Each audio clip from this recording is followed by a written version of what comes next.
You're tuned to The Voice of Russia. I'm Howell Davis, and today's debate is on Venezuela.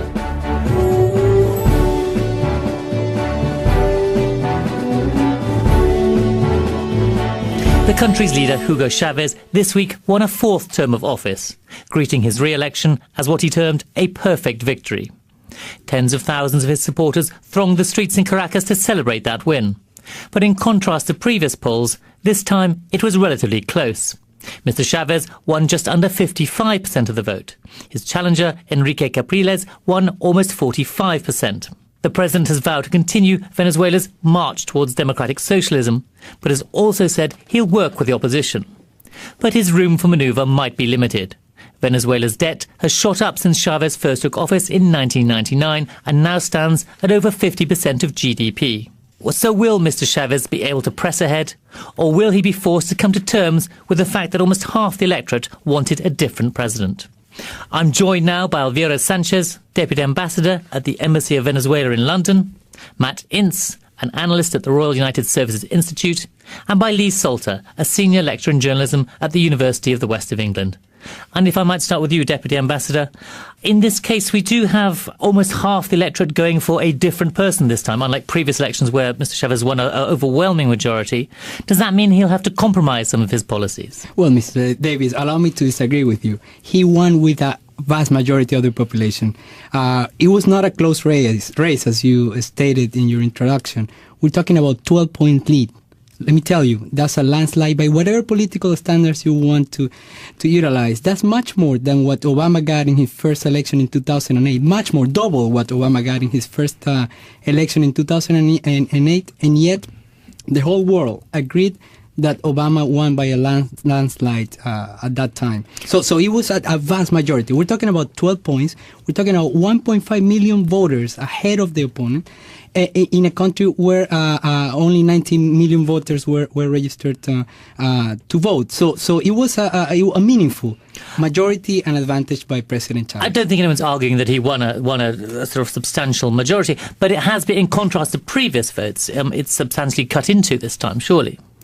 But not by much. If you want to even look at previous elections, it has been still a meaningful margin of a victory.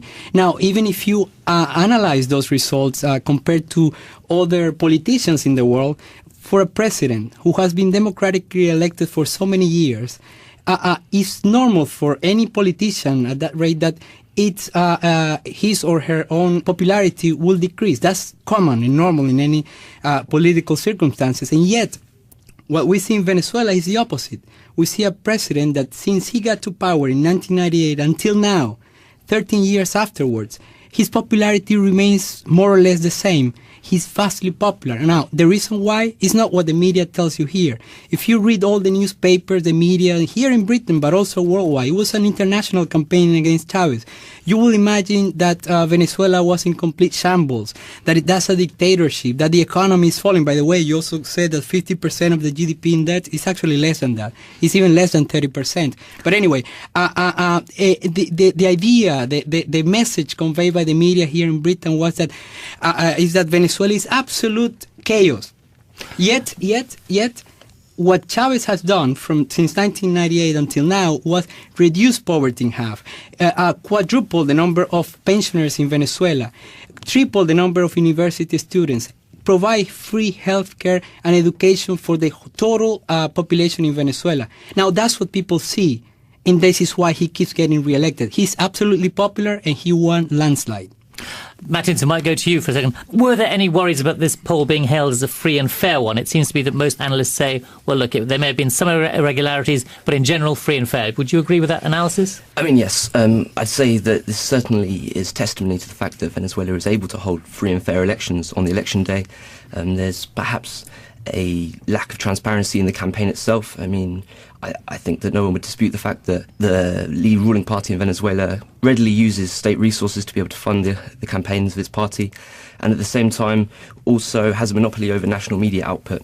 So there's automatic advantages it will always have over any opposition trying to stand against it. At the same time, though, I think this is an enormous public relations victory for Venezuela's democratic credentials.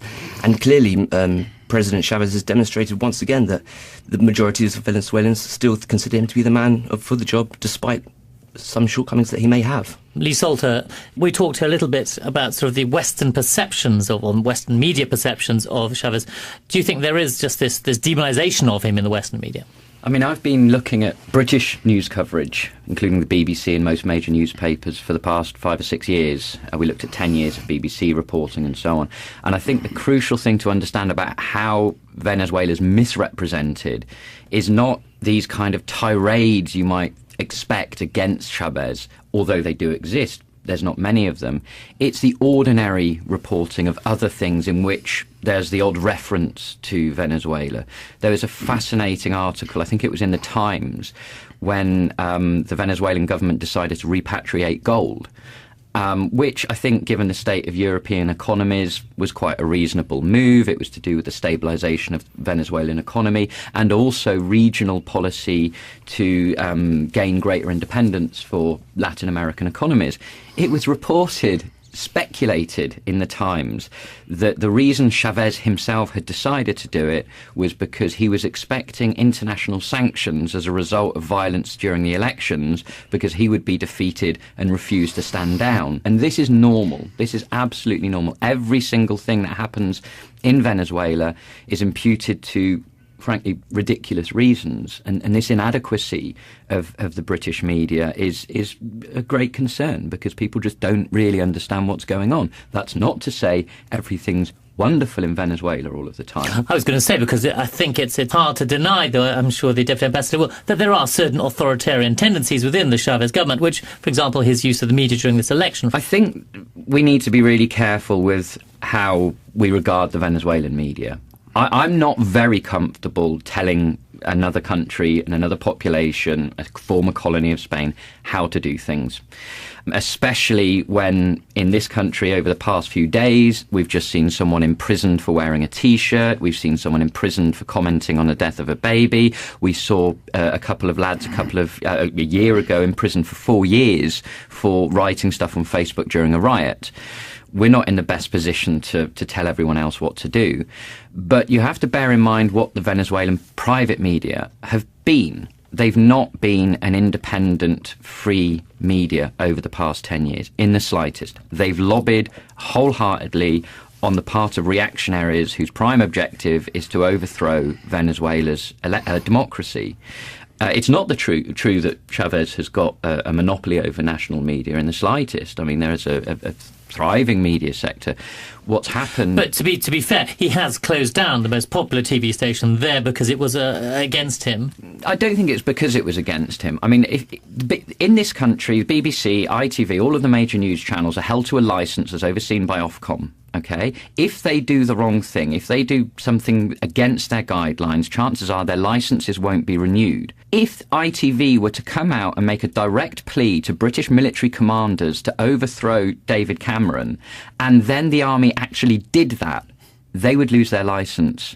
Chavez didn't move against them after they did that for something like 5 years. And I think, Alvaro know more than I do, I think it was on the basis of issues to do with the way they were running the business, not non-payment of taxes and so on. So they went on to another platform rather than the national media. Now, at the same time, I'll just say, when I was out there and I had to, and I listened to Chavez talking for 4 hours, I didn't particularly like it.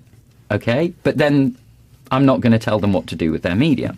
Alvaro, there have been problems with privately owned media before, and there have been stations closed down. Look, the first thing I would like to say is that still now, 80% of media in Venezuela belongs to the private sector.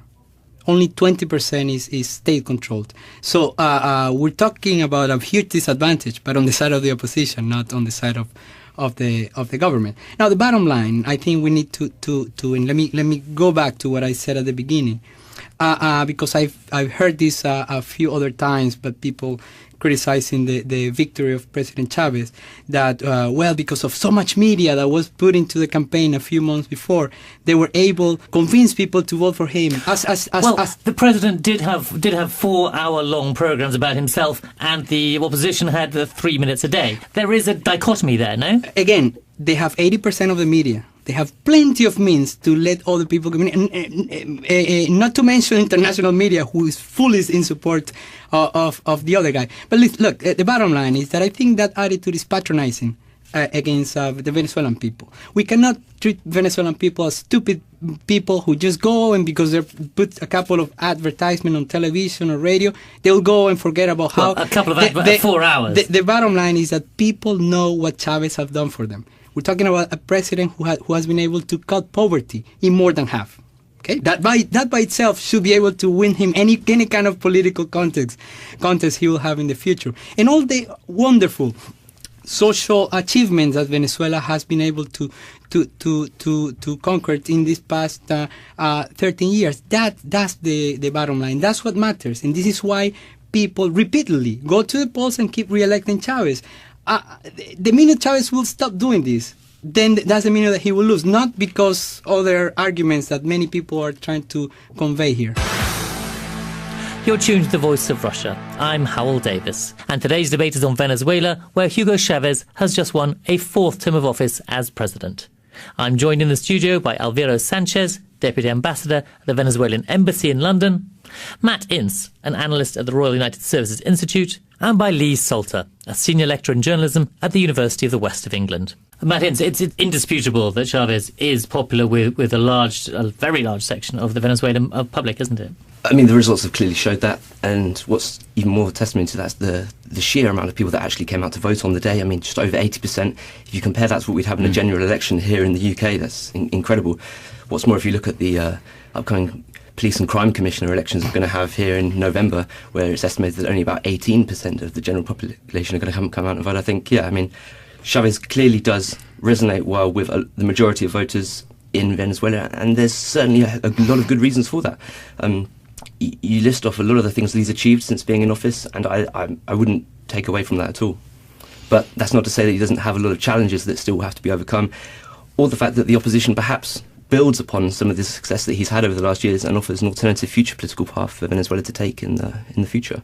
I think on that question of support, it's also worth mentioning that yes, the percentage of support has gone down a little, still massively popular, but as far as I understand, the actual sum vote has gone up year on year on year. So this was actually the largest vote that he had achieved so far. In terms of economics, where did you see the future challenges for Venezuela? There's no question that there are issues in the economic arena is one. For example, inflation is a major problem in Venezuela. But I think as long as in Venezuela President Chavez is committed to continue and maintain social spending at levels seen before, there are no talks about spending cuts or social spending cuts or nothing like that.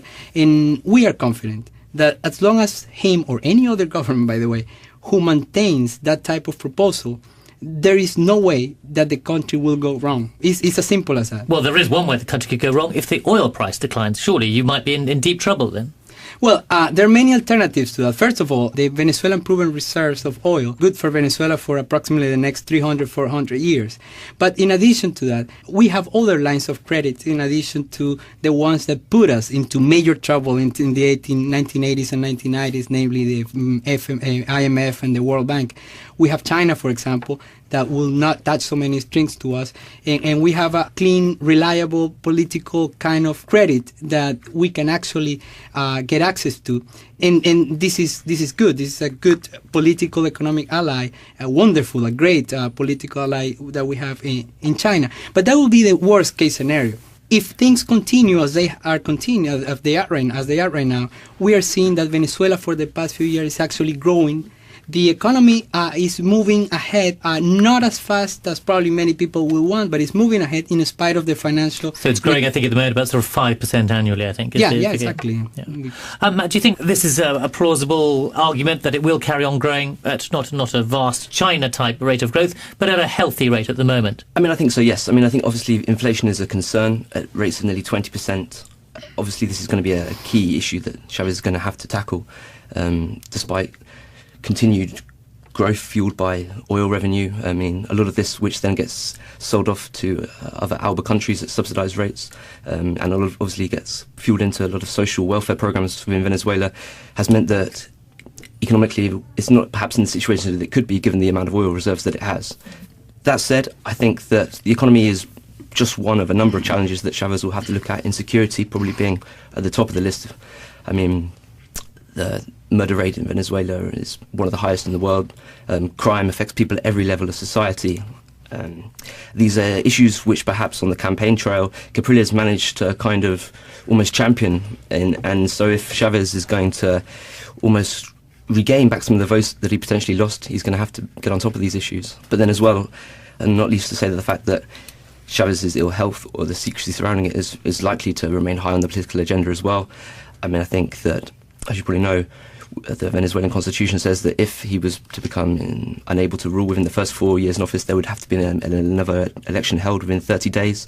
A lot of the issues that we've seen in the build-up to this election relating to the potential outbreak of violence or the fact that political crisis could unfold potentially in Venezuela means that these issues are still perhaps in play should something happen. Dr. Salter, you said you've come back not that long ago from Venezuela. Was there a feeling of unease on the streets? It was not that recently, but there's always a sense of unease on the street among the wealthy, who, if you speak any English, flock to you to tell you how Chavez is evil because he puts, the best one I heard was tiny weeny little cameras into light bulbs so he can see what everyone's doing in their house. And so there's a level of paranoia there, yeah. Of absurdity, I think. Yeah, absolutely. But in terms of this initial point about what's going to happen with the economy, I think one of the really important things to do when we look at Venezuela is not just to use, say, the World Bank's ways of thinking of economics. I mean, one of the things that they've... Well, yeah, as the Deputy Ambassador pointed out, even by the World Bank's way of doing things, it's still growing at 5%. Absolutely. Yeah. But the other important thing about Venezuela is the big push, the big driver ever since 1999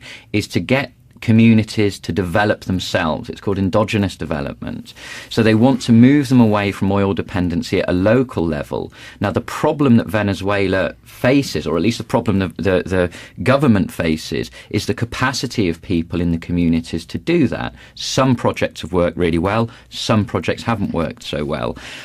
Things, when I was there and I was kind of asking about the barrios, and I said, why are there still all these barrios? What's happening? And the answer from everybody was, well, it's not our job as the government to come in and knock them down and build 1960-style sink estates. It's up for them, and we'll provide the resources to help them develop. And one of the things was, in a number of the barrios, the communities are very well developed, very well established, and they don't want to be moved on elsewhere. So and extraordinary growth in healthcare is the one thing people often point out. Absolutely. And I think it's these measures as well that fit into a way of looking at economics that isn't classical or traditional, but actually can tell us a lot about the health of Venezuela as a country. Is there also a feeling that perhaps the country is too over-reliant on the one export of oil? If it's going to fund this local development, it is perilously reliant on oil, then? Well, as is every great oil. Despite perhaps the offer of credit from China. Sure. I mean, it's a really strange question, though, because number one, an absolute realisation right at the beginning was we're over-dependent on oil. Okay, so that's been, again, a number one policy to move... But it remains dependent on oil, doesn't it? But then the second part of the answer is, if you've got the biggest, some of the biggest oil reserves in the country, do you not depend on them? Do you not use them to fund social programs? I think it's quite wonderful that at the moment they've got the resources to invest in healthcare and education and literacy and works programs, because what we've got in this country is a dependence on oil, but the profits go out of the country. The profits don't get used for social projects for the poorest and so on and so forth. So, long live the dependency, well, that's what the results are. The British it. government might argue that it spends 60 billion on welfare payments here, which is, a fairly large chunk of change, I'd say. I'd just like the Deputy Ambassador to tell us a little bit about this very, very local development. What is the government trying to do by working in the barriers we're talking about here? How is it different from most sort of top-down development? Well, the first thing is the level of empowerment to women. That's probably the first thing that strikes my mind. And anyone who will go to Venezuela will notice that immediately, how many women who in the past did not have that level of political opportunities, now you see them at grassroots level organizing their communities and making progress for their neighborhoods.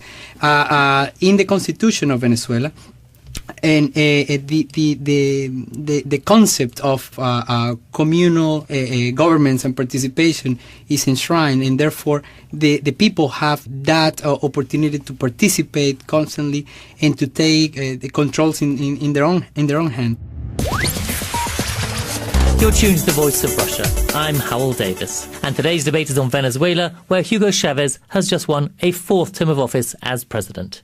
I'm joined in the studio by Alvaro Sanchez, Deputy Ambassador at the Venezuelan Embassy in London, Matt Ince, an analyst at the Royal United Services Institute, and by Lee Salter, a senior lecturer in journalism at the University of the West of England. Matt Ince, one does hear reports, and as you have said, that the media sometimes is slightly slanted against Venezuela, that sometimes this local development is very much geared towards helping the governing party. Have you come across much evidence of that? I mean, to be honest, no, I haven't. But from what you read, and whether that's a tainted opinion in the Western media, that is the driving force behind a lot of these sort of policies, is to genuinely try and help and boost development within local communities, and from the grassroots build up a society that values itself and can develop. But is the government perhaps too dependent on one figure in charge, Hugo Chavez? What happens, and as we know, he's been very, very sick recently, what do we think would happen if he had to, I don't know, step down or die, do you think? I mean, I think it would certainly leave a power vacuum within the ruling party.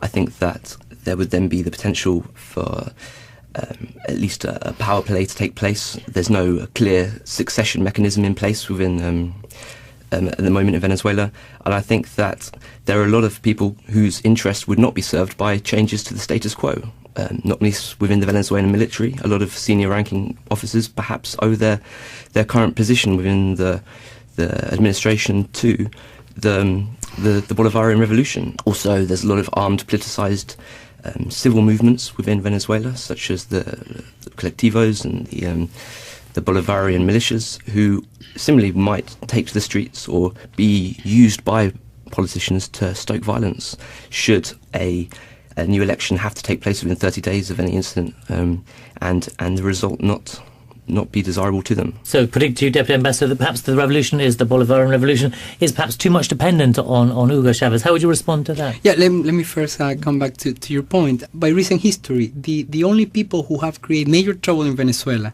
disturbing, trying to collapse the country economically, helping in a coup d'etat, and creating all types of violence, is the Venezuelan opposition. It's proven, it's there, it's history. Well, Hugo Chavez himself has led a coup, hasn't he? An attempted coup in the past. Well, by which anyone or some people may or may not agree. But you're referring to 2002, which is fairly recent, and we saw how it took place, and it was the opposition who are now saying exactly the same argument that you just explained here, that, what if, and then therefore all the people who support Chavez are going to come to the streets and create complete chaos, is exactly what they did.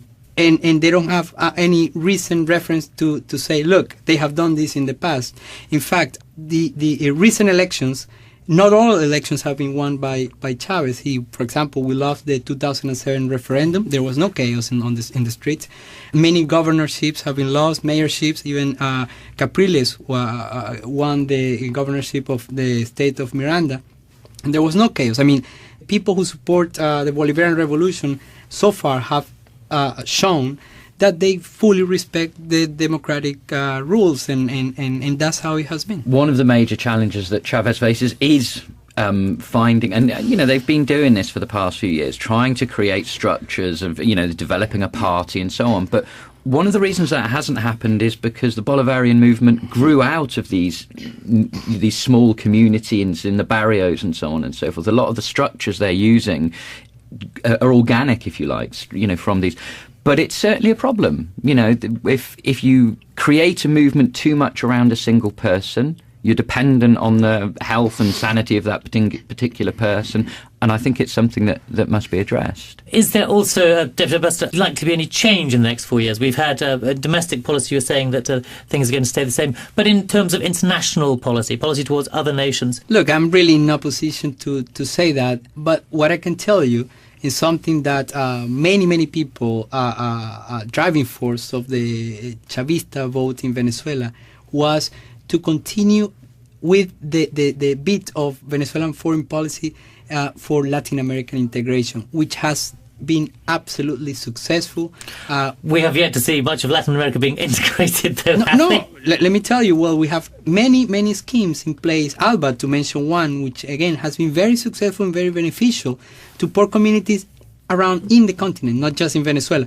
We're talking about Petrocaribe, which provides subsidized oil to small islands. We're talking about Telesur, that actually provides a picture of who we are, instead of just depending on international broadcaster telling us what we need to think about and so on. We're talking about the Bank of the South. There are many other schemes that, because of this type of progressive governments in place, is that now we're seeing a progressive coalition that is benefiting the majorities of the population in the region. Dr. Salter, is there much fellow feeling among all these other nations? These sound like sort of extremely valuable initiatives, but is there sort of a feeling of wanting to give up sovereignty on a wider scale than these programs, do you think, in Latin America? Well, I think that, obviously that Chavez has got a lot of allies. It's another media myth, actually. One of the things that we found looking particularly at the press is, I think we looked at a year's worth of the main newspapers, and then again and again and again, they report Chavez is isolated, his only ally is Ahmadinejad in Iran. Every single time. Chavez has got lots of allies around South America. They're mutually supportive in Argentina, in Brazil, in Ecuador, all over the place. Bolivia. And Bolivia too, absolutely. I mean, it's a very... It's the majority of the population of Latin America. Absolutely, by a long way. And I think one of the reasons for that is precisely because, in fact, this idea of endogenous development was a UN idea from the 1960s, and it's been already successful in Brazil and other places. So this isn't Chavez imposing something on the rest of Latin America. This is a long tradition of, if you like, anti-imperialist or independence movements and their economic formations and political formations. So, yeah, I think there's a great deal of support for it. And something which I think as well, which we're likely to probably see over the coming years, is the strengthening of relations between Venezuela and Colombia. I mean, over the last 2 years since President Santos came into power, the relations have really pulled back from the diplomatic low which they perhaps reached under President Uribe in Colombia. And now the Venezuela is playing a key role in the peace negotiations that are just about to take place in Norway between the Colombian government and the FARC, the region's most prominent left-wing guerrilla insurgency. I think that certainly they will look to strengthen relations in the future, which, if you take the argument that Chavez is the region's chief anti-US antagonizer who builds relations with Iran, it's quite then in contrast to the fact that he's building relations with Colombia, who are probably the US's biggest ally within the region. So I think that in terms of foreign defense and security policy, whereas a lot of the norms will continue in the future in terms of the development of the Bolivarian revolution, I think there's also a lot of uncertainty, and hopefully we'll be working towards facilitating a much more stable South America, Latin America, which I think is fundamentally what, or at least the impression that Hugo Chavez gives, what he wants. I think this is also dependent on the outcome of the US elections as well. Yeah. I mean, if Romney gets in, not that Obama doesn't want to interfere, but I think, Romney will be driven by some very scary forces in the US who will very consciously seek to undermine any sort of progress in that respect.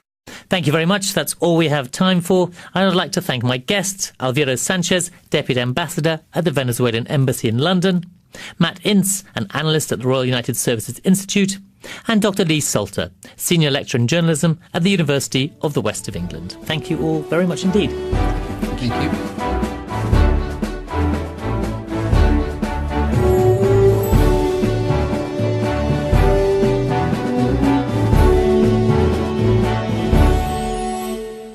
Imagine that Venezuela was in complete shambles, that that's a dictatorship, that the economy is falling. By the way, you also said that 50% of the GDP in debt is actually less than that. It's even less than 30%. But anyway, the idea, the message conveyed by the media here in Britain was that is that Venezuela is absolute chaos. Yet, what Chavez has done since 1998 until now was reduce poverty in half, quadruple the number of pensioners in Venezuela, triple the number of university students, provide free healthcare and education for the total population in Venezuela. Now, that's what people see, and this is why he keeps getting reelected. He's absolutely popular, and he won landslide. Martins, I might go to you for a second. Were there any worries about this poll being held as a free and fair, as debt has shot up since Chavez first took office in 1999 and now stands at over 50% of GDP? So will Mr. Chavez be able to press ahead, or will he be forced to come to terms with the fact that almost half the electorate wanted a different president?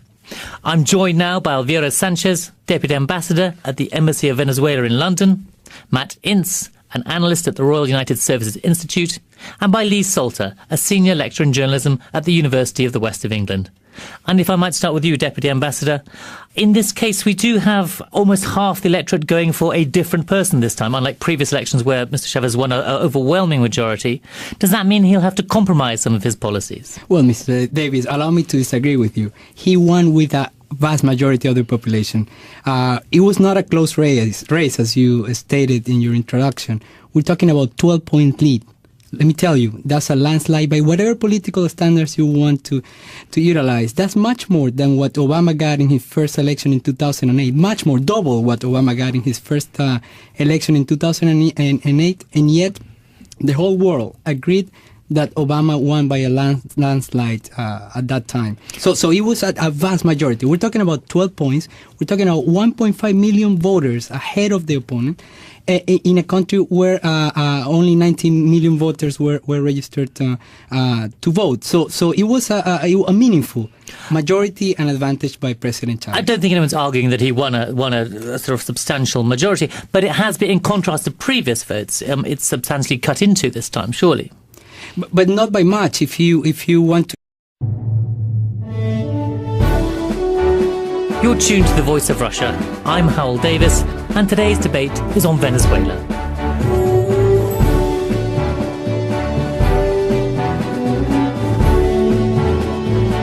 The country's leader, Hugo Chavez, this week won a fourth term of office, greeting his re-election as what he termed a perfect victory. Tens of thousands of his supporters thronged the streets in Caracas to celebrate that win. But in contrast to previous polls, this time it was relatively close. Mr. Chavez won just under 55% of the vote. His challenger, Enrique Capriles, won almost 45%. The president has vowed to continue Venezuela's march towards democratic socialism, but has also said he'll work with the opposition. But his room for manoeuvre might be limited. Venezuela. Even look at previous elections, it has been still a meaningful margin of a victory. Now, even if you analyze those results compared to other politicians in the world, for a president who has been democratically elected for so many years, it's normal for any politician at that rate that it's his or her own popularity will decrease. That's common and normal in any political circumstances, and yet what we see in Venezuela is the opposite. We see a president that since he got to power in 1998 until now, 13 years afterwards, his popularity remains more or less the same. He's vastly popular. Now, the reason why is not what the media tells you here. If you read all the newspapers, the media, here in Britain, but also worldwide, it was an international campaign against Chavez. You will imagine